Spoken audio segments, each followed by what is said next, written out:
L'écho. Et tout de suite, c'est l'écho.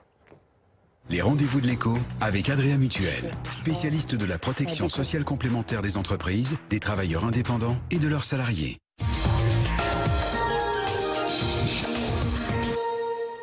La chronique écho avec vous, Guillaume Paul, et ça a été voté hier soir à l'Assemblée nationale. Finalement, les utilisateurs d'Airbnb, Drivey, Blablacar, bref, tous les sites dits collaboratifs seront désormais taxés sur les revenus qu'ils en tirent au-delà d'un certain niveau. Ouais, alors ça, voilà un beau débat sur lequel chacun a son idée. Est-ce qu'il faut taxer ou pas les revenus tirés de ces sites? Jusqu'à présent, c'était pas le cas, mais vous savez qu'il y a beaucoup de professions qui disent en souffrir. Les hôteliers, ça fait des années, c'est le cas aujourd'hui encore, qui disent Airbnb, c'est un concurrent de plus. Alors, que ça soit un concurrent de plus, ok, mais le problème, c'est que vous voyez, sur le plan fiscal, on n'est pas égaux. Donc là, ça s'apparente à de la concurrence déloyale. Alors concrètement, comment ça va se passer? Alors, si c'est voté définitivement à l'Assemblée, c'est pas encore le cas, mais si c'est voté définitivement, ça voudra dire que désormais, écoutez bien, si vous louez un ou plusieurs logements par an et que ça vous rapporte plus de 23 000 € par an, à partir de ce seuil, vous serez taxé. Et en plus, vous devrez vous affilier, vous savez, au RSI, le régime social des indépendants. Ça va pas faire plaisir à tout le monde, mais c'est comme ça parce que vous serez considéré comme un professionnel. Pareil,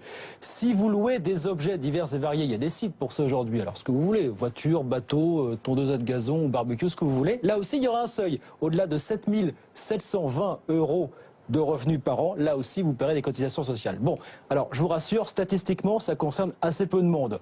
Il y a peu de monde qui atteint ces niveaux de revenus. Par exemple, quelqu'un qui loue un appartement par Airbnb, tous les ans il gagne 3 600 €. C'est-à-dire qu'on est quand même très loin du seuil de 23 000 dont je vous parlais il y a quelques minutes. Donc ça veut dire beaucoup de bruit pour rien? Vu les niveaux là, oui, effectivement, beaucoup de bruit pour rien, mais allez savoir si un prochain gouvernement, parce qu'il cherchera de l'argent, forcément, ne déciderait pas de baisser les seuils, donc de les rendre accessibles beaucoup plus vite. Et là, il y aura un débat entre ceux qui vous diront il faut les taxer ces revenus, c'est normal, pourquoi est-ce qu'ils ne seraient pas taxés? Et puis ceux qui vous diront, voyez quand même, ça ne concerne pas des rentiers, des gens très riches, mais principalement des gens qui cherchent surtout à arrondir un petit peu leur fin de mois. Là, il y aura un vrai débat, mais il existe déjà, cela dit.